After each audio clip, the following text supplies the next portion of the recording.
وَلَقَدْ يَسَّرْنَا الْقُرْآنَ لِلذِّكْرِ فَهَلْ مِن مُّدَّكِرٍ۔ اور ہم نے قرآن کو سمجھنے کے لیے آسان کر دیا، تو کوئی ہے جو سوچے سمجھے۔ صوت القرآن، قرآن کی آواز۔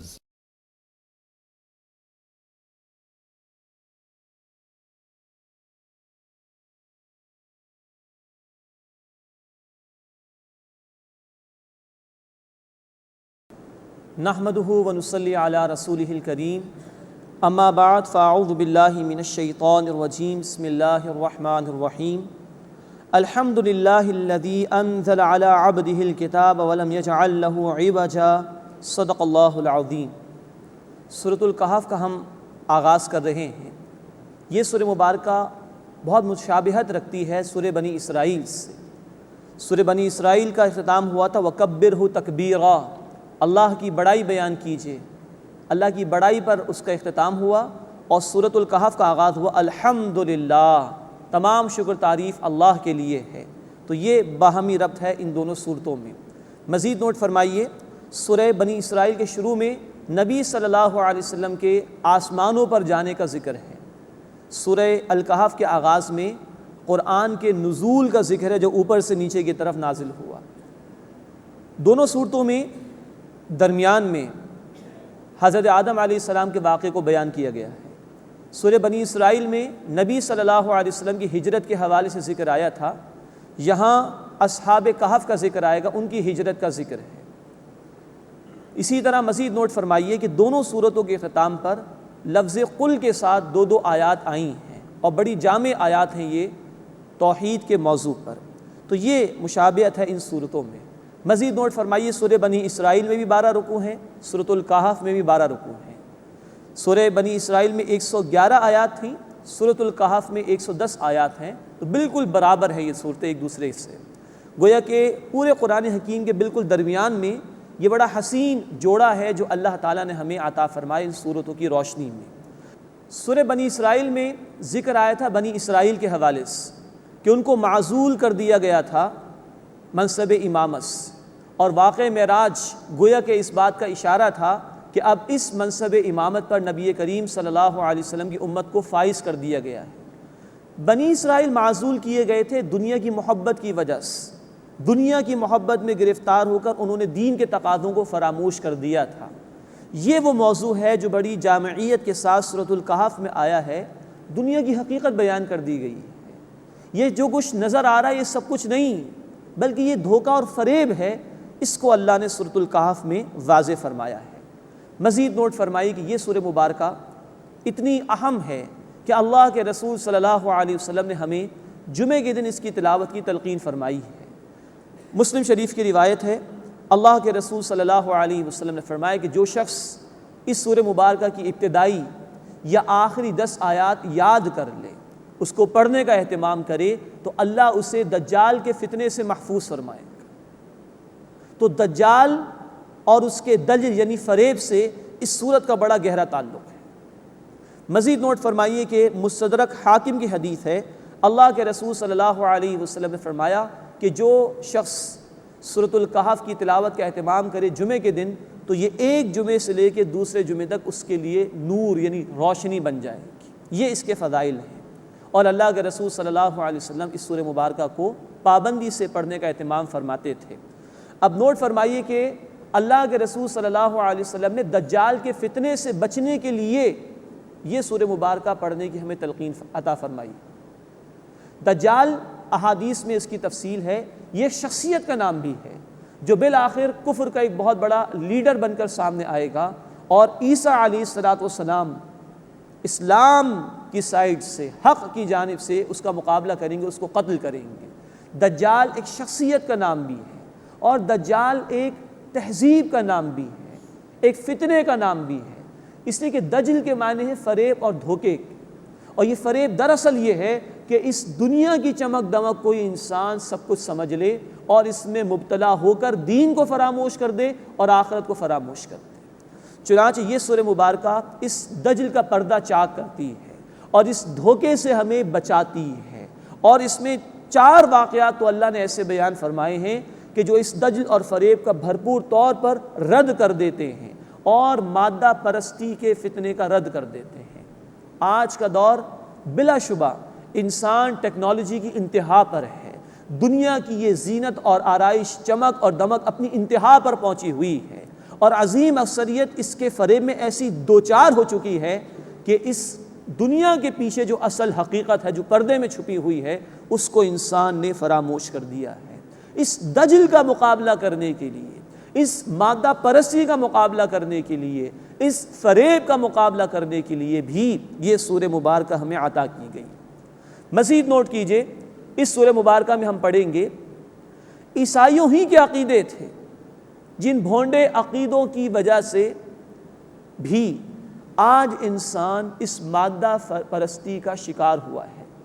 نوٹ فرمائیے، جب یورپ تاریخ تھا، مسلمانوں نے ان کو روشنی عطا کی۔ غرناطہ کی یونیورسٹی میں، اسپین کے دیگر اداروں میں مسلمانوں کے ہاں تعلیم حاصل کرتے تھے یورپ کے نوجوان، اور ان نوجوانوں کو یہ بات منتقل ہوئی جو ہم پڑھ چکے ہیں سورہ بنی اسرائیل آیت نمبر 36 میں، کہ تمہارا کوئی بھی عقیدہ ہو، تمہارا کوئی بھی عمل ہو، اس کے لیے تمہارے پاس علمی بنیاد ہونی چاہیے۔ یہ روشنی مسلمانوں نے دی تھی ان کو کہ غور و فکر کرو۔ اس کے بعد یقیناً ہم مسلمان سو گئے، ہمیں ماننا چاہیے، ہم تحقیق میں نہیں لگے، ہم جستجو میں نہیں رہے، ہم بے عملی کا شکار ہو گئے، زوال کا شکار ہو گئے۔ وہ جاگ گئے، انہوں نے تحقیق کی، جستجو کی، اور اس کائنات کو ایکسپلور کرنے کی کوشش کی، طرح طرح کی ایجادات انہوں نے کی، اور صنعتی انقلاب بھی پھر آ گیا یورپ میں۔ لیکن یہی وہ نوجوان تھا جس نے اب غور و فکر کرنا شروع کیا، اینالائز کرنا شروع کیا چیزوں کو۔ جہاں اس نے کائنات پر غور و فکر شروع کیا، وہاں اس نے اپنے مذہب کو بھی اینالائز کرنے کی کوشش کی، اور یہ اپنے پادریوں سے سوال کرتے تھے، تم کہتے ہو تثلیث کا مسئلہ، ٹرینٹی کا عقیدہ اختیار کریں ہم، God the Father, God the Son, God the Holy Ghost, خدا، جبرائیل اور عیسیٰ بیٹا، یہ مل کے خدا بن رہے ہیں تینوں کے تینوں، اور ہر ایک اپنی جگہ خدا ہے، اس کی بیسس کیا ہے تمہارے پاس؟ How is it possible logically کہ 3 مل کر ایک اور ایک اپنی جگہ الگ الگ ہو جائے؟ How is it possible? اسی طرح اس نوجوان نے سوال کیا، یہ کفارے کا عقیدہ کہ معاذ اللہ نے کروسیفائڈ کر دیا اپنے بیٹے کو، معاذ اللہ، اور تمام انسانوں کے گناہ معاف ہو گئے، معاذ اللہ، ہاؤ از اٹ پاسبل؟ گناہ ایک شخص کرے اور کفارہ کوئی اور ادا کرے، اور تمام انسانوں کا کفارہ ادا کر دیا عیسیٰ نے سولی پر چڑھ کے، معاذ اللہ ثم معاذ اللہ۔ یہ وہ بھونڈے عقیدے تھے that were not logical، عقل اس کو تسلیم نہیں کر سکتی تھی۔ انہوں نے سوالات کیے، ان کے پادریوں نے جواب نہیں دیا، اور ان کے علم حاصل کرنے پر پابندی لگائی۔ یہ دہری ہو گئے، یہ عقیدوں کو نہیں مانتے ہمارے، کیونکہ وہ مذہب غلط تھا۔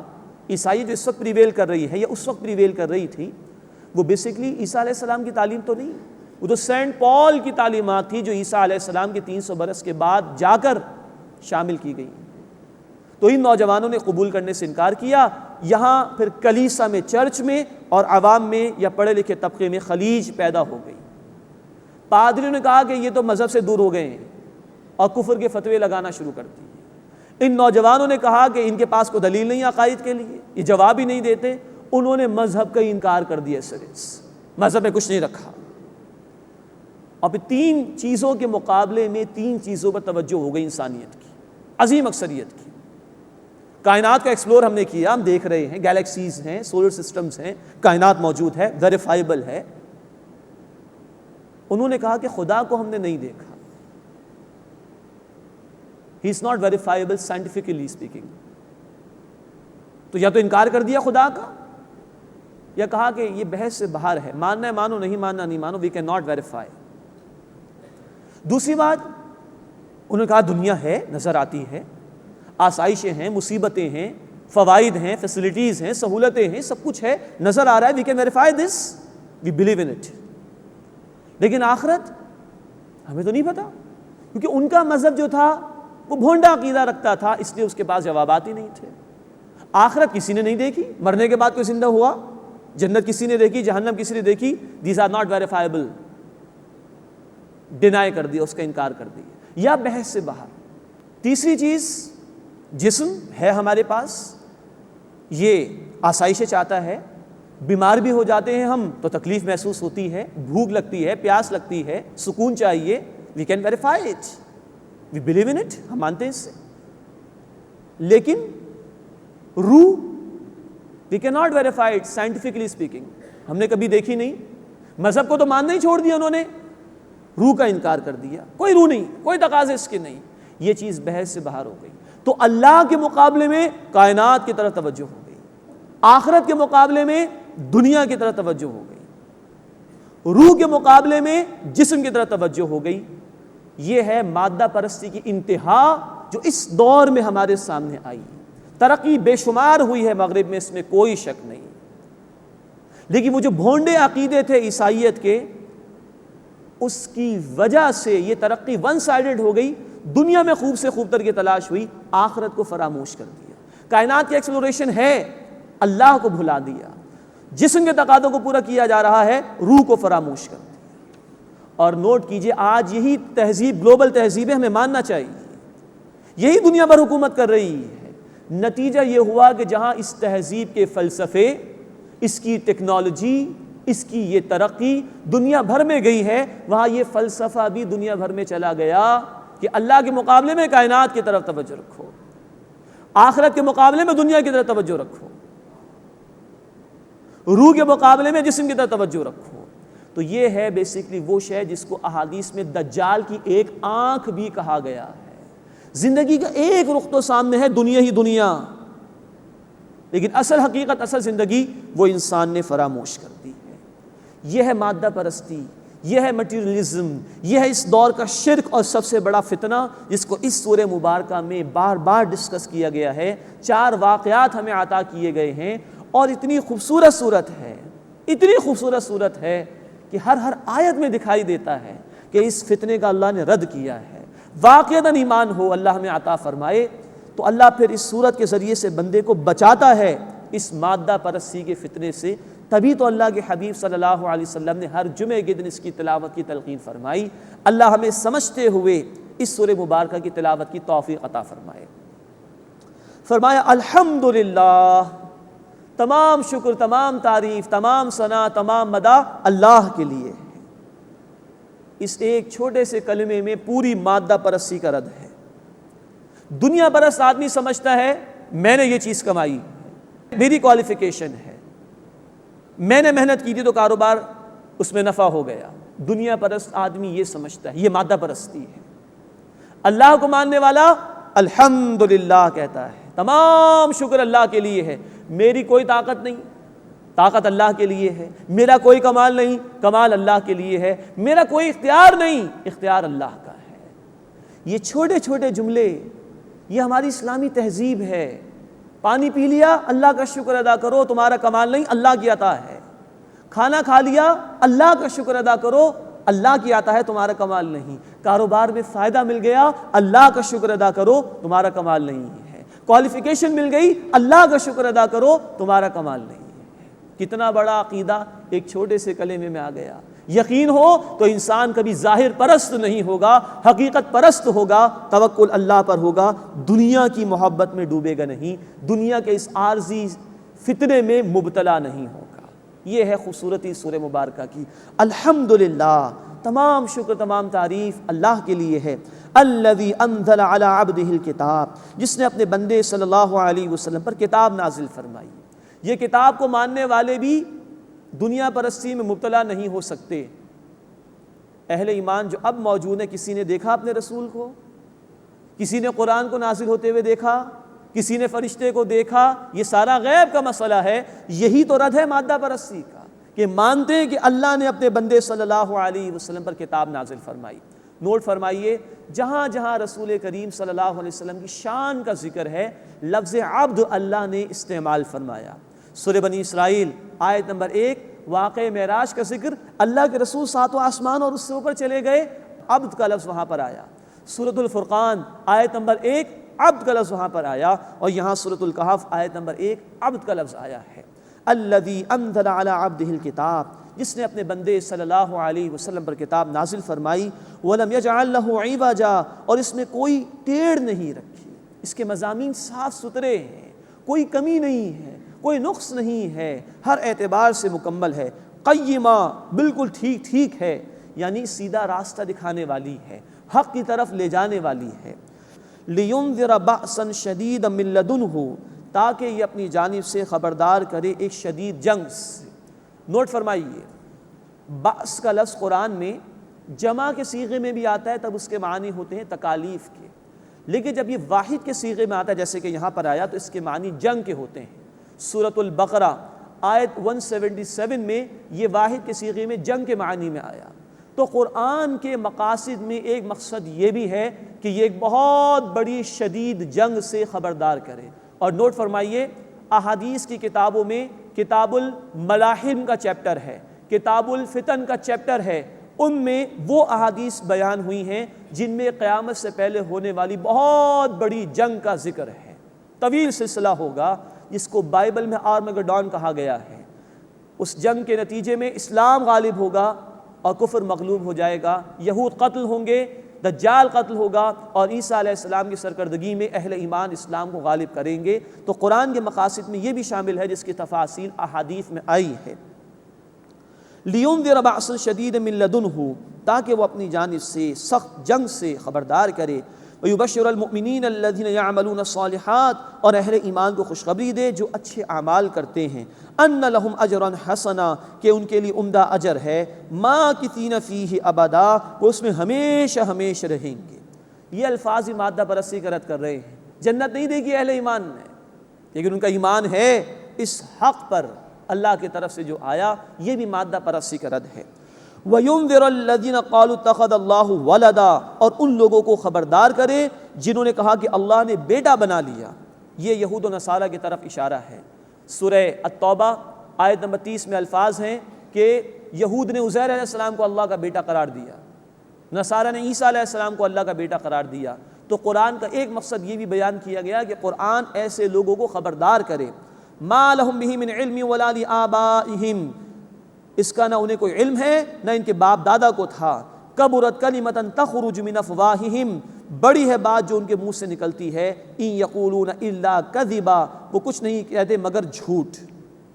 اس پر اللہ کے شدید الفاظ آئے ہیں سورہ مریم آیت 88 سے لے کے آیت 94 تک۔ وہاں اللہ تعالیٰ نے فرمایا کہ ان کے اس کہنے کی وجہ سے کہ اللہ نے کسی کو بیٹا قرار دیا، قریب ہے کہ آسمان پھٹ جائے، زمین شق ہو جائے، اڑا دیے جائیں پہاڑ، کہ انہوں نے رحمان کے لیے کسی کو بیٹا قرار دیا۔ یہ ہیں جو اللہ کے الفاظ سورہ مریم میں بڑے شدید آئے اس حوالے سے۔ فرمایا کہ یقولون الا کذبا، وہ کچھ نہیں کہتے مگر جھوٹ۔ فلعلک باخع نفسک علی آثارہم ان لم یؤمنوا بہذا الحدیث اسفا، تو شاید اے نبی صلی اللہ علیہ وسلم آپ ان کے پیچھے اپنے آپ کو ہلاک کر لیں گے اگر وہ ایمان نہ لائے اس بات پر غم کرتے ہوئے۔ یہ تسلی دی جا رہی نبی کریم صلی اللہ علیہ وسلم کو کہ انہوں نے یہ جو بھونڈے عقیدے اختیار کر رکھے ہیں ان کے اثرات بڑے شدید ہیں، اور جس بات کے لیے، جس انجام کے لیے یہ لوگ اپنے آپ کو تیار کر رہے ہیں، اے نبی اس پر غم کرتے ہوئے کیا آپ اپنے آپ کو ہلاک کر لیں گے؟ گویا یہ تسلی دی جا رہی نبی صلی اللہ علیہ وسلم کو، اور اس بات کا بھی اظہار کیا جا رہا ہے کہ آپ صلی اللہ علیہ وسلم بڑی شدید خواہش رکھتے تھے کہ کسی طرح یہ حق کی طرف آ جائیں، اتنی محنت کرتے تھے کہ اللہ کو کہنا پڑا اے نبی کہ آپ غم کے مارے اپنے آپ کو ہلاک کر لیں گے۔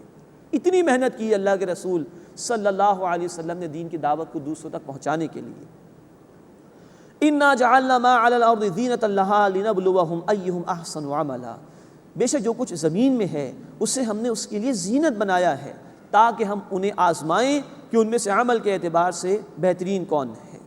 اب یہ پھر مادہ پرستی کا رد آ گیا۔ اس زمین کی حقیقت کیا ہے؟ اس کو سجایا ہم نے لیکن آزمائش کے لیے۔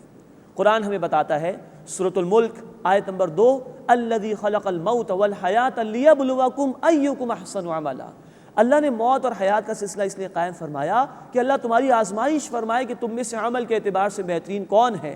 تو یہ دنیا، اس کی چمک دمک میں گرفتار نہ ہو جانا، یہ امتحان کے لیے دی گئی ہے۔ قرآن ہمیں بتاتا ہے سورۃ الفجر آیت نمبر 15 اور آیت نمبر 16 میں اللہ مال دے کر بھی آزماتا ہے، اللہ کچھ کم دے کر یا کچھ لے کر بھی آزماتا ہے۔ یہ سراسر آزمائش، اس کی چمک دمک میں کھو نہ جانا، اصل حقیقت اس پردے کے پیچھے ہے۔ لِنَبْلُوَهُمْ أَيُّهُمْ أَحْسَنُ عَمَلًا، تاکہ ہم انہیں آزمائیں کہ ان میں سے عمل کے اعتبار سے بہترین کون ہے۔ انجام بتایا جا رہا ہے اب دنیا کا، وَإِنَّا لَجَاعِلُونَ مَا عَلَيْهَا صَعِيدًا جُرُوزًا، اور جو کچھ زمین پر ہے بے شک ہم اسے نابود کر کے صاف چٹیل میدان کر دینے والے ہیں، ختم کر دی جائے گی۔ اس کے اندر پھنس نہ جانا، یہ عارضی ہے، یہ فانی ہے، یہ ختم ہو جانے والی ہے۔ اس کے بعد پہلا واقعہ سورہ مبارکہ کا شروع ہو رہا ہے اصحاب کہف کا واقعہ۔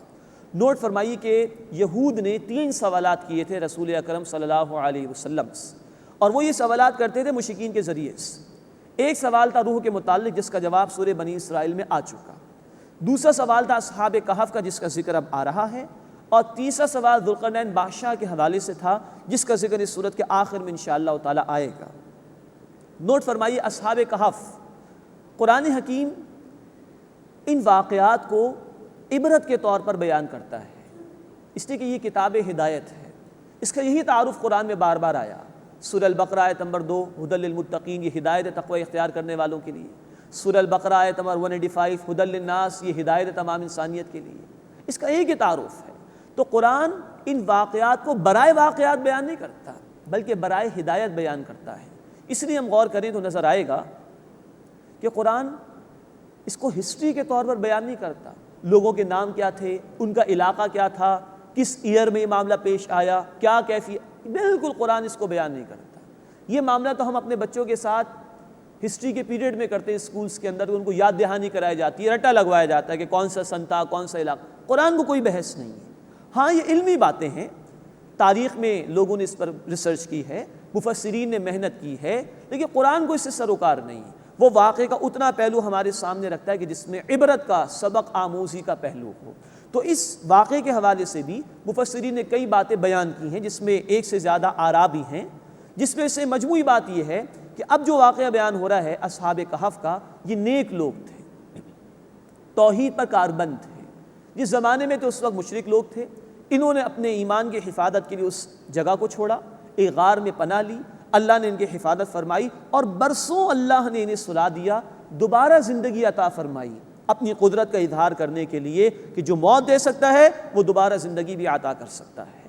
تو یہ ہے ان توحید پر کاربند چند نوجوانوں کا واقعہ جو اب قرآن بیان کر رہا ہے۔ مزید نوٹ فرمائی، اس واقعے کے بیان سے صحابہ کرام کو بھی تلقین کی جا رہی ہے، اس لیے کہ یہ سورہ مبارکہ سن 5 نبوی میں نازل ہوئی۔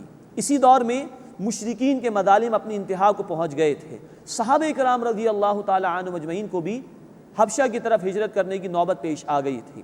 تو ان نوجوانوں کی جیسے اللہ نے مدد فرمائی تھی، اللہ تعالیٰ صحابہ کرام کو بھی تسلی دے رہے ہیں کہ تمہاری مدد بھی اللہ فرمائے گا، اور ہر دور کے اہل ایمان کے لیے تسلی ہے کہ وہ ظاہر پرستی میں مبتلا نہ ہو جائیں، حقیقت پرست بنیں، اللہ پر توکل رکھیں، اللہ ان کے ایمان کی حفاظت فرمائے گا، اللہ ان کی پشت پناہی پر موجود ہے۔ اب اصحاب کہف کا واقعہ شروع ہو رہا ہے۔ ام حسبت ان اصحاب الکہف والرقیم کانوا من آیاتنا عجبا، کیا تم نے گمان کیا کہ کہف اور رقیم والے ہماری نشانیوں میں سے عجیب تھے؟ عربی میں غار کے لیے بھی غار کا ہی لفظ آتا ہے، لیکن کہف کے معنی ہوتے بڑے غار کے، تو یہاں کہف کے معنی بڑا غار، اور رقیم کے متعلق ایک رائے یہ ہے کہ یہ اس بستی کا نام ہے کہ جہاں یہ اصحاب کہف تھے، اور ایک رائے یہ ہے کہ ان تختیوں کو کہا گیا ہے کہ جن پر ان کے حالات لکھے گئے تھے۔ اب یہ مفسرین کی آراء ہیں، لیکن قرآن کو اس سے زیادہ بحث نہیں ہے۔ ام حسبت ان اصحاب الکہف والرقیم کانوا من آیاتنا عجبا، کیا تم نے گمان کیا کہ کہف یعنی غار والے اور رقیم والے ہماری نشانیوں میں سے عجیب تھے؟ تمہیں تعجب ہو رہا ہے ان کے واقعے پر؟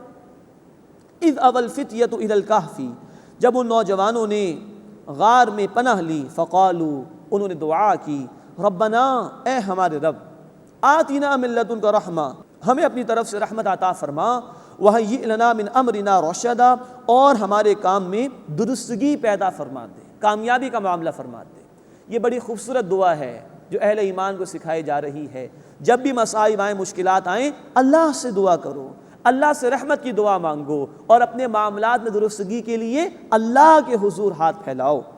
فضربنا علی آذانہم فی الکہف سنین عددا، بس ہم نے پردہ ڈال دیا ان کے کانوں پر غار میں کئی برس تک، یعنی تھپکی دے کے سلا دیا۔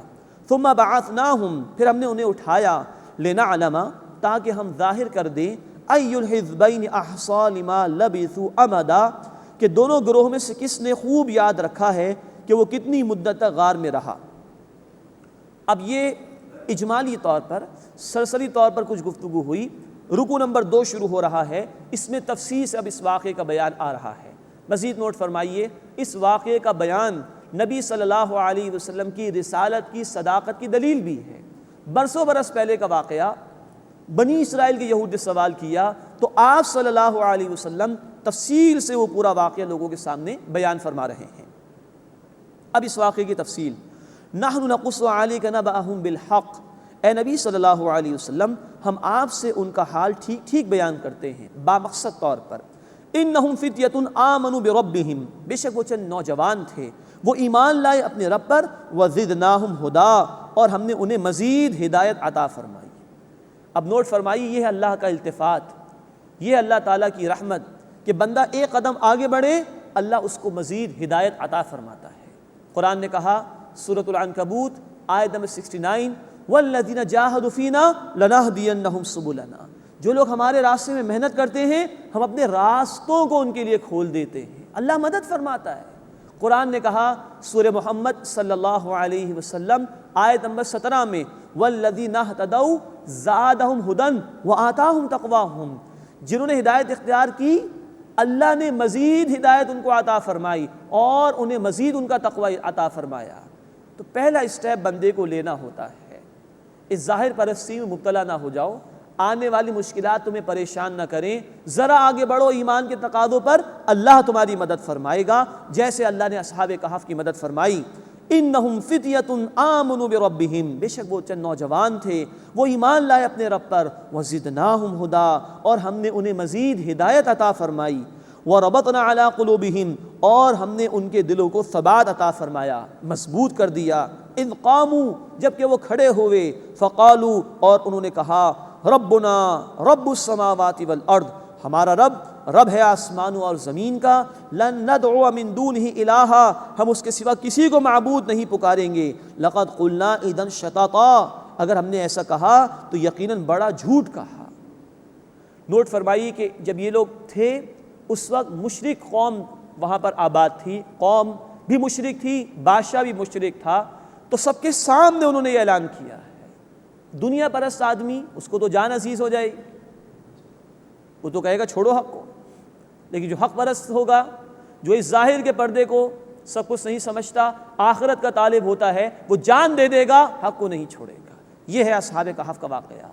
کھڑے ہو کر اعلان کر دیا سب کے سامنے، ہمارا رب اللہ ہے جو تمام آسمان و زمین کا رب ہے، اس کے سوا کسی کو نہیں پکاریں گے، اگر ہم نے ایسے کہا تو بہت بڑا جھوٹ ہم کہیں گے۔ یہ ہے ان کے ایمان کی ثابت قدمی، جس کو اللہ نے کہا کہ ہم نے ان کے دلوں کو ثابت قدم رکھا تھا۔ ہؤلاء قوم اتخذوا من دونہ آلہہ، یہ ہے ہماری قوم، انہوں نے اللہ کے سوا معبود بنا لیے ہیں۔ لولا یأتون علیہم سلطان بین، وہ ان پر کوئی واضح دلیل لے کر کیوں نہیں آتے؟ شرک کے لیے انسان کے پاس کوئی دلیل نہیں۔ اور نوٹ فرمائیے، شرک صرف اسی بات کا نام نہیں کہ بتوں کو مان لیا جائے، اللہ کے مقابلے میں کسی اور کو قانون ساز مان لینا، اللہ کے مقابلے میں کسی اور کو حاکم مان لینا، اللہ سے بڑھ کر کسی کی اطاعت کرنا، یہ بھی شرک ہے، اور اس کے لیے بھی انسانیت کے پاس کوئی دلیل نہیں۔ خالق، مالک، رازق اللہ ہے، حکم کا اختیار بھی اس اللہ کا ہے۔ تو ان نوجوانوں نے بھی یہ کہا، لولا یأتون علیہم سلطان بین، وہ ان پر کوئی واضح دلیل لے کر کیوں نہیں آتے؟ فمن اظلم ممن افترى علی اللہ کذبا، بس اس سے بڑھ کر ظالم کون ہوگا جو اللہ پر جھوٹ باندھتے۔ تو ان کے شرک کی نفی کر دی، اور اب انہوں نے اپنے ایمان کی حفاظت کے لیے فیصلہ کیا۔ وَإِذِ اعْتَزَلْتُمُوهُمْ وَمَا يَعْبُدُونَ إِلَّا اللَّهُ، اور جب تم نے ان سے اور جن کو وہ اللہ کے سوا پوجتے ہیں، جن کی اللہ کے سوا عبادت کرتے ہیں، کنارہ کشی اختیار کر لی ہے، فَأْوُوا إِلَى الْكَهْفِ، تو غار میں پناہ لے۔ یاد کیجئے اللہ کے رسول صلی اللہ علیہ وسلم نے بھی ہجرت کی تھی، غار میں تھے، غار ثور میں۔ وہ ہجرت تھی جس کا ذکر بنی اسرائیل میں بھی ہے، اور یہ ہجرت اصحاب کہف کی ہے۔ اور گویا صحابہ کرام جو مشکلات کا شکار تھے سن 5 نبوی میں، انہیں بھی ہجرت کی تلقین کی جا رہی ہے، اور وہ بھی ہجرت کر گئے تھے حبشہ کی طرف۔ فَأْوُوا إِلَى الْكَهْفِ، تو غار میں پناہ لو، يَنْشُرْ لَكُمْ رَبُّكُمْ مِنْ رَحْمَتِهِ، تمہارا رب تمہارے لیے اپنی رحمت پھیلا دے گا، وَيُهَيِّئْ لَكُمْ مِنْ أَمْرِكُمْ مِرْفَقًا، اور تمہارے کام میں تمہارے لیے سہولت مہیا فرما دے گا۔ دیکھیے دنیا پرست آدمی بچاؤ کے لیے اسباب کی طرف جاتا ہے، اور جو اللہ کو ماننے والے ہیں، جو مادہ پرست نہیں ہیں، وہ اللہ کی طرف توجہ کرتے ہیں، وہ اسباب کو نہیں دیکھتے، مسبب الاسباب کو دیکھتے ہیں۔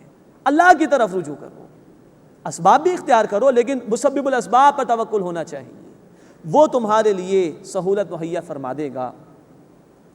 وَتَرَى الشَّمْسَ إِذَا طَلَعَتْ تَزَاوَرُ عَنْ كَهْفِهِمْ ذَاتَ الْيَمِينِ، اور تم دیکھو گے کہ جب سورج طلوع ہوتا ہے تو وہ بچ کر نکل جاتا ہے ان کے غار سے۔ وَإِذَا غَرَبَتْ تَقْرِضُهُمْ ذَاتَ الشِّمَالِ، اور جب وہ شمال کے جانب غروب ہوتا ہے تو وہ کنی کترا کر نکل جاتا ہے۔ وَهُمْ فِي فَجْوَةٍ مِّنْ، اور وہ غار کی کھلی جگہ میں تھے۔ ذَلِكَ مِنْ آیَاتِ اللَّهِ، یہ اللہ کی نشانیوں میں سے ہے۔ غور کیجئے اس پر، یہ کہف چھوٹے نہیں بلکہ بڑے غار کو کہا جاتا ہے، اور قرآن نے کہا وہ کھلی جگہ پر تھے، سورج نکل رہا ہے مشرق سے، لیکن اس کی روشنی ان کو تنگ نہیں کرتی، ڈسٹرب نہیں کر رہی، یہ سو رہے ہیں۔ شام میں ڈھلتا ہے مغرب کی طرف، گزر جاتا ہے، اس کی روشنی ان کی نیند میں ڈسٹربنس پیدا نہیں کرتی۔ ذالک من آیات اللہ، یہ اللہ کی نشانیوں میں سے ہے۔ بظاہر معلوم ہوتا ہے کہ غار کا جو دہانہ تھا اس کا رخ شمال کی جانب ہوگا، واللہ اعلم، لیکن دیکھیے سورج نکل رہا ہے تو ہر ایک پر روشنی تو جائے گی اس کی۔ یہ ہے اسباب کے معاملات، انسان اسباب کا پابند ہے، اللہ اسباب کا پابند نہیں۔ اللہ نے نہیں چاہا تو زمین کے بڑے حصے پر روشنی تھی سورج کی، ان کو کوئی ڈسٹربنس نہیں ہوئی، نہ صبح کے وقت جب سورج نکلتا ہے، نہ شام کے وقت جب کہ وہ ڈھلتا ہے۔ عقل پرست آدمی اس کو قبول نہیں کر سکتا، لیکن جو اللہ کو علی کل شیء قدیر مانتا ہے، ظاہر پرست نہیں ہے، وہ مانتا ہے کہ یہ سب کچھ اللہ کی طرف سے ہے، اللہ کر سکتا ہے۔ دیکھیے یہ ہیں واقعات اس سورہ مبارکہ میں، یقین کے ساتھ بندہ پڑھے تو اللہ کے رسول صلی اللہ علیہ وسلم نے تبھی تو کہا کہ دجال کے فتنے سے، دجل سے، فریب سے، دھوکے سے اللہ بچائے گا جو اس کی باقاعدہ تلاوت کرنے والا ہوگا۔ ذالک من آیات اللہ، یہ اللہ کی نشانیوں میں سے ہے۔ من یہد اللہ فہو المہتد، اللہ جسے ہدایت عطا فرمائے وہی ہدایت پانے والا ہے۔ ومن یضلل، اور جسے گمراہ فرما دے، فلن تجد لہ ولیا مرشدا، تو تم اس کے لیے کوئی دوست نہیں پاؤ گے، کوئی سیدھا راستہ دکھانے والا نہیں پاؤ گے۔ یہ یہود کو بھی سنایا جا رہا ہے، تمہارے سوال پر یہ سب کچھ واضح کر دیا گیا، اب بھی قبول نہیں کرو گے۔ اور ہر دور کے انسان کو کہا جا رہا ہے کہ جو عقل پرست ہو جائے اس کو پھر ہدایت نہیں مل سکتی، اور جو حق پرست ہو، اللہ کی باتوں پر یقین رکھنے والا ہو، اسی کو اللہ کی طرف سے ہدایت ملے گی۔ اس کے بعد تیسرا رکوع شروع ہو رہا ہے، اس میں اس واقعے کا مزید بیان ہے اللہ رب العزت کی طرف سے، اور اس کے حوالے سے یہ بات بیان کی جا رہی ہے کہ ان کی تعداد کے حوالے سے لوگوں نے اختلاف کیا، اس پر اللہ تعالیٰ کا تبصرہ ہے۔ تو اب تیسرے رکوع میں اس واقعے کا مزید بیان ہے جو اللہ تعالیٰ نے عطا فرمایا ہے۔ وَتَحْسَبُهُمْ أَيْقَاظًا وَهُمْ رُقُودٌ، اور تم انہیں بیدار سمجھو گے حالانکہ وہ سوئے ہوئے تھے۔ وَنُقَلِّبُهُمْ ذَاتَ الْيَمِينِ وَذَاتَ الشِّمَالِ، اور ہم انہیں کروٹیں بدلتے تھے دائیں اور بائیں جانب۔ وَقَلْبُهُمْ بَاسِطٌ ذِرَاعَيْهِ بِالْوَصِيدِ، اور ان کا کتا دونوں ہاتھ پھیلائے ہوئے ہے دہانے پر، یعنی اللہ تعالیٰ نے ان کے کتے کو اس غار کے دہانے پر بٹھا دیا، اور جو کوئی بھی اس پر جھانکنے کی کوشش کرتا وہ رعب میں مبتلا ہو جایا کرتا تھا۔ لَوِ اطَّلَعْتَ عَلَيْهِمْ، اگر تم ان پر جھانکتے، لَوَلَّيْتَ مِنْهُمْ فِرَارًا، تو ان سے پیٹ پھیر کر بھاگ جاتے، وَلَمُلِئْتَ مِنْهُمْ رُعْبًا، اور ان کی طرف سے رعب میں بھر جاتے۔ اب یہاں اللہ تعالیٰ مزید اپنی نشانیاں بیان فرما رہے ہیں کہ برسا برس تک اصحاب کہف کو اللہ نے سلایا، لیکن اللہ ان کو کروٹیں دے رہا تھا دائیں اور بائیں جانب، تاکہ بلڈ سرکولیشن میں پرابلم نہ ہو، بیڈ سول نہ ہو جائے، ایک ہی طرف جھکے رہنے سے موت واقع نہ ہو جائے۔ اللہ علی کل شیء قدیر، یہ اللہ نے ان کی اس حفاظت کا اہتمام فرمایا برسہا برس تک، برسہا برس تک۔ اور یہ اہتمام بھی فرما دیا اللہ تعالیٰ نے کہ ان کے دہانے کے اوپر ایک کتے کو اللہ نے بٹھا دیا اور اس کے ذریعے سے ایسی ہیبت طاری کر دی کہ کوئی بھی جھانکتا تو فوراً وہاں سے بھاگ جاتا، اور اللہ نے برسوں ان کو سلائے رکھا۔ عقل پرست آدمی اس کو قبول نہیں کرے گا، کیسے ممکن ہے؟ لیکن جو اس دنیا کے ظاہری پردے کا شکار نہ ہو جائے، اللہ کو اس کے تمام ناموں کے ساتھ، تمام صفات کے ساتھ علی کل شیء قدیر مانتا ہو، وہ مانے گا اللہ ایسا کر سکتا ہے، اللہ علی کل شیء قدیر ہے۔ بندے اسباب کے پابند ہیں، اللہ اسباب کا پابند نہیں ہے۔ وَكَذَلِكَ بَعَثْنَاهُمْ لِيَتَسَاءَلُوا بَيْنَهُمْ، اور اسی طرح ہم نے انہیں دوبارہ زندگی عطا کی تاکہ وہ آپس میں ایک دوسرے سے سوال کریں۔ اب برسوں ہو گئے ہیں، بلکہ صدیوں کا معاملہ ہے۔ قَالَ قَائِلٌ مِّنْهُمْ كَمْ لَبِثْتُمْ، ان میں سے کہنے والے نے کہا تم کتنی دیر رہے؟ قَالُوا لَبِثْنَا يَوْمًا أَوْ بَعْدَ يَوْمٍ، انہوں نے کہا کہ ہم رہے ایک دن یا اس کا کچھ حصہ، اگر صبح داخل ہوئے تھے شام دکھائی دی تو کچھ حصہ، اور اگلے دن وہی وقت ہے تو کوئی ایک آدھ دن یہی محسوس کیا انہوں نے۔ قالوا ربکم اعلم بما لبثتم، انہوں نے کہا کہ تمہارا رب خوب جانتا ہے تم کتنی مدت رہے۔ اہل ایمان تھے نا، معاملات کو اللہ کی طرف لوٹا دیا، اللہ بہتر جانتا ہے۔ فبعثوا احدکم بورقکم هذه الى المدینہ، بس اپنے میں سے کسی ایک کو اپنا یہ سکہ لے کر بھیجو شہر کی طرف۔ اب بھوک محسوس ہوئی ہوگی، اب تک تو اللہ نے اہتمام فرمایا، لیکن اب جاگیں تو بھوک لگ رہی ہے، تو کسی کو شہر بھیجو اس سکہ لے کر۔ فَلْيَنظُرْ أَيُّهَا أَزْكَىٰ طَعَامًا، بس وہ دیکھے کون سا کھانا پاکیزہ تر ہے۔ فَلْيَأْتِكُمْ بِرِزْقٍ مِّنْهُ، تو وہ اس سے تمہارے لیے لے آئے۔ وَلْيَتَلَطَّفْ، اور نرمی کرے، کیونکہ ہم تو ان کی مخالفت کر کے آئے ہیں، ہم تو چھوڑ کر آ گئے ان کے دین کو، ان کے شرک کے عقیدوں کو، تو ایسا نہ ہو کہ کوئی سختی کا معاملہ کر بیٹھو، نرمی کے ساتھ معاملہ کر کے واپس کھانا لے کر آ جاؤ۔ وَلَا يُشْعِرَنَّ بِكُمْ أَحَدًا، اور کسی کو تمہاری خبر نہ دے بیٹھے، تو جو بھی جا رہا ہے وہ احتیاط کے ساتھ جائے۔ إِنَّهُمْ إِن يَظْهَرُوا عَلَيْكُمْ يَرْجُمُوكُمْ، بے شک اگر وہ تمہاری خبر پالیں گے تو تمہیں سنگسار کر دیں گے، وہ مشرک تھے، وہ تمہاری جان کے درپے تھے، تمہیں سنگسار کر دیں گے۔ أَوْ يُعِيدُوكُمْ فِي مِلَّتِهِمْ، یا تمہیں لوٹا لیں گے اپنی ملت میں۔ وَلَن تُفْلِحُوا إِذًا أَبَدًا، اور اس صورت میں تم کبھی بھی کامیاب نہیں ہو سکو گے۔ دیکھیے کھانے کا خیال آیا ہے ان کو، لیکن اس سے بڑھ کر اپنے ایمان کی فکر ہے۔ دنیا پرست آدمی دنیا ہی کا ہو رہتا ہے، بھوک لگے گی تو فوراً پریشان ہو جائے گا، لیکن دین جا رہا ہو تو فکر ہی نہیں ہوگی۔ ان کو کھانے کا بھی خیال تھا، زندگی بھی بسر کرنی ہے، لیکن اس سے بڑھ کر ایمان کا خیال تھا۔ تو دیکھو ہمیں ان کی ملت میں نہیں لوٹنا، کفر نہیں کرنا۔ وَلَن تُفْلِحُوا إِذًا أَبَدًا، اور اس صورت میں تم ہرگز کبھی بھی فلاح نہیں پا سکو گے۔ وَكَذَلِكَ أَعْثَرْنَا عَلَيْهِمْ، اور اسی طرح ہم نے خبردار کر دیا لوگوں کو ان پر۔ مراد یہ کہ صدیاں بیت گئیں، اب یہ شخص جب گیا ہے ان میں سے تو پرانا لباس، برسہ برس پرانا، اللہ نے حفاظت فرما لی تھی اس کی، اور پرانا سکہ ہے، لوگ دے کر پریشان ہو گئے۔ اسے کہا بھائی ایک ہی دن ہوا ہے، تو وہ پریشان ہو گئی، سکہ کہاں سے آ گیا ان کے پاس؟ تب لوگوں کو یاد آیا کہ برسوں پہلے ایسا کوئی معاملہ ہوا تھا، اور وہ لفظ رقیم جو ہم نے پڑھا تھا، تختیاں، ان کے نام لکھ کر محفوظ کر لیے گئے تھے، ان کی تاریخ لکھ لی گئی تھی۔ اب لوگوں کو یاد آیا کہ اچھا یہ وہ لوگ ہیں۔ اب جو دور تھا مفسرین نے لکھا ہے کہ وہ نیک لوگ تھے، مراد یہ کہ شرک کرنے والے نہیں تھے، ایمان قبول کر لیا تھا کسی درجے میں، عیسائیت کو اختیار کر لیا تھا پوری سلطنت نے، رومی سلطنت نے۔ تو یہ وہ لوگ تھے کہ جو بہرحال اللہ کے ماننے والے تھے۔ جب ان کو ان کے حالات یاد آئے تو اللہ نے اب ظاہر فرما دیا ان پر، اور یہ اصحاب کہف اس وقت کے لوگوں پر ظاہر ہو گئے۔ انہوں نے قدر و قیمت کی ان کی، ایک تو یہ کہ ان کے حالات ان کے علم میں تھے، دوسرے کہ موحد تھے، اللہ کو ماننے والے تھے۔ انہوں نے اپنی جان کی فکر نہیں کی بلکہ اپنے ایمان کی فکر کی، پوری قوم کی مخالفت اختیار کر لی تھی، تو قدر و قیمت تھی اس وقت کے لوگوں میں ان کے حوالے سے۔ تو اب انہوں نے فیصلہ کیا کہ اصحاب کہف کا اکرام کریں، تو اب یہ لوگ ظاہر ہو گئے ہیں اس وقت کے لوگوں پر، اس کا ذکر آ رہا ہے۔ وَكَذَلِكَ أَعْثَرْنَا عَلَيْهِمْ، اور اسی طرح ہم نے لوگوں کو خبردار کر دیا ان پر، یعنی لوگوں کو اطلاع ہو گئی ان لوگوں کی۔ لِيَعْلَمُوا، تاکہ وہ لوگ جان لیں، أَنَّ وَعْدَ اللَّهِ حَقٌّ، بے شک اللہ کا وعدہ سچا ہے، وَأَنَّ السَّاعَةَ لَا رَيْبَ فِيهَا، اور بے شک قیامت کے آنے میں کوئی شک نہیں ہے۔ صدیوں سلایا اللہ نے انہیں، دوبارہ زندگی عطا کر دی، اور جو اس وقت لوگ موجود تھے ان کے حالات سے واقف تھے، اللہ نے سلا کر دوبارہ زندہ کر دیا۔ وہی اللہ ہے جو سب کو موت دینے کے بعد دوبارہ زندگی عطا فرمائے گا قیامت کے دن۔ یہ بھی مادہ پرستی کا رد ہو گیا۔ دنیا برس آدمی یاد ہی رکھتا کہ موت آنی یا کوئی پیشی بھی اللہ کے حضور میں، لیکن ماننے والوں کے لیے بہت بڑی نشانیاں ہیں۔ اس طرح اللہ تمام انسانیت کو روز قیامت زندگی عطا فرمائے گا۔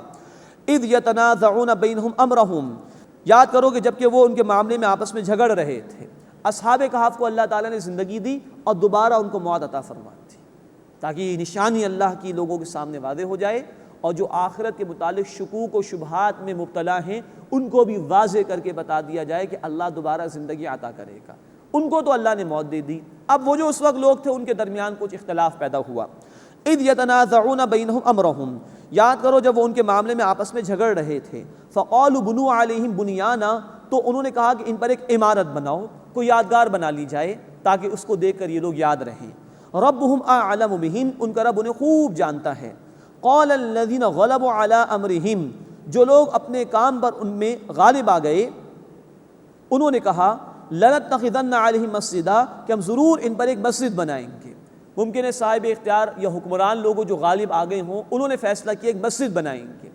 مفسرین کی رائے مسجد سے یہ ہے عبادت گاہ بنائیں گے وہاں پر، یہ نیک لوگ تھے تو وہیں پہ کوئی عبادت گاہ بنا دی جائے جہاں پر اللہ کا ذکر کیا جائے۔ ایک رائے مفسرین نے یہ بھی بیان کی ہے کہ کچھ لوگ وہ تھے جو قبر پرستی کے شرک میں مبتلا تھے، تو انہوں نے ان کی قبروں کے ساتھ جو ہے وہ پوجا پاٹ کا دھندا شروع کر دیا۔ نوٹ فرمائیے کہ ہمارے دین میں اس کی قطعاً ممانعت ہے۔ اللہ کے رسول صلی اللہ علیہ وسلم نے فرمایا، بخاری شریف کی حدیث ہے کہ اللہ لعنت فرمائے یہود و نصارہ پر جنہوں نے اپنے انبیاء کی قبروں کو مسجد بنا لیا تھا۔ تو قبر پہ کوئی سجدہ گاہ بنا لینا، کوئی مسجد بنا لینا، یہ منع ہے ہمارے دین میں۔ یا مراد یہ کہ کوئی عبادت گاہ بنانے کا انہوں نے فیصلہ کیا تھا، یا ایک رائے یہ ہے کہ قبر پرستی کا دھندا شروع کرنے کی کوشش کچھ لوگوں نے وہاں پر کی۔ اب ان کی تعداد کا کچھ بیان آ رہا ہے۔ سیقولون ثلاثۃ رابعہم کلبہم، اب کچھ کہیں گے کہ وہ 3 ہیں، چوتھا ان کا کتا ہے۔ ویقولون خمسۃ سادسہم کلبہم رجما بالغیب، اور کچھ کہیں گے کہ وہ 5 ہیں اور چھٹا ان کا کتا ہے، قیاس آرائیاں کرتے ہوئے، یعنی کہ یہ تعداد جو لوگ بیان کر رہے ہیں قیاس آرائیاں ہیں۔ ویقولون سبعۃ وثامنہم کلبہم، اور کچھ کہیں گے کہ وہ 7 ہیں اور 8واں ان کا کتا ہے۔ اب نوٹ فرمائیے کہ پہلی جو 2 باتیں تھیں کہ 3 ہیں اور چوتھا کتا، یا 5 ہیں اور چھٹا کتا، اس کے متعلق تو اللہ نے کہا کہ یہ قیاس آرائیاں کر رہے ہیں۔ اگلی بات کہ وہ 7 ہیں اور 8واں ان کا کتا ہے، اس کے متعلق یہ بات نہیں ہوئی۔ ابن عباس رضی اللہ تعالیٰ عنہ فرماتے ہیں کہ میں وہ شخص تھا پہلا جو یہ سمجھ سکا کہ 7 وہ تھے اور 8واں ان کا کتا تھا، یہ ان کی رائے ہے۔ مفسرین میں سے بعض نے اس کو اختیار کیا، واللہ اعلم۔ لیکن نوٹ کیجیے کہ قرآن اس طرح کی باتوں پر زیادہ توجہ نہیں دلاتا، اسی لیے آگے فرمایا قل ربی اعلم بعدتہم، اے نبی صلی اللہ علیہ وسلم فرما دیجئے میرا رب خوب جانتا ہے ان کی تعداد، ما یعلمہم الا قلیل، انہیں نہیں جانتے مگر صرف تھوڑے ہی لوگ۔ ابن عباس رضی اللہ تعالیٰ عنہ فرمایا کہ وہ تھوڑوں میں سے میں ہی ایک پہلا تھا، واللہ اعلم۔ لیکن اس پر قرآن کا زیادہ زور نہیں، یہ کوئی عملی گفتگو نہیں ہے، یہ علمی سی بات ہے، ٹھیک ہے کسی نے تحقیق کی بات الگ ہے، لیکن اس پر ہماری توجہ زیادہ نہیں ہونی چاہیے۔ رجحان یہ ہونا چاہیے کہ ہم جو عملی باتیں اس طرح کے واقعات میں آئیں اس پر توجہ کریں، اور جو تقاضے ان واقعات کی صورت میں ہمارے سامنے آئیں اس پر عمل کرنے کی کوشش کریں۔ قل ربی اعلم بعدتہم، اے نبی صلی اللہ علیہ وسلم فرما دیجئے میرا رب خوب جانتا ہے ان کی تعداد، ما یعلمہم الا قلیل، انہیں لوگ نہیں جانتے مگر صرف تھوڑے ہی۔ فلا تماری فیہم الا مراء ظاہرا، پس سرسری سی گفتگو کے سوا اس کے بارے میں ان سے بحث نہ کیجیے۔ ولا تستفت فیہم منہم احدا، اور ان کے بارے میں ان میں سے کسی ایک سے بھی مت پوچھیے، یعنی علمی باتوں سے منع کیا جا رہا ہے۔ نبی صلی اللہ علیہ وسلم کو بھی اور ان کے ذریعے سے ہمیں کہہ دیا گیا کہ علمی بحث میں زیادہ نہ الجھیں، علمی مباحث کی طرف توجہ نہ کیجیے، بلکہ جو عملی بات اس کی طرف توجہ کیجیے۔ اللہ تعالی ہمیں ان واقعات سے سبق حاصل کرنے کی توفیق عطا فرمائے، اور جو عبرت اور سبق آموزی ان واقعات میں ہیں اللہ ہمیں اس کو حاصل کرتے ہوئے اس کے تقاضوں پر عمل کرنے کی توفیق عطا فرمائے۔ آمین یا رب العالمین۔ وآخر دعوانا ان الحمد للہ رب العالمین۔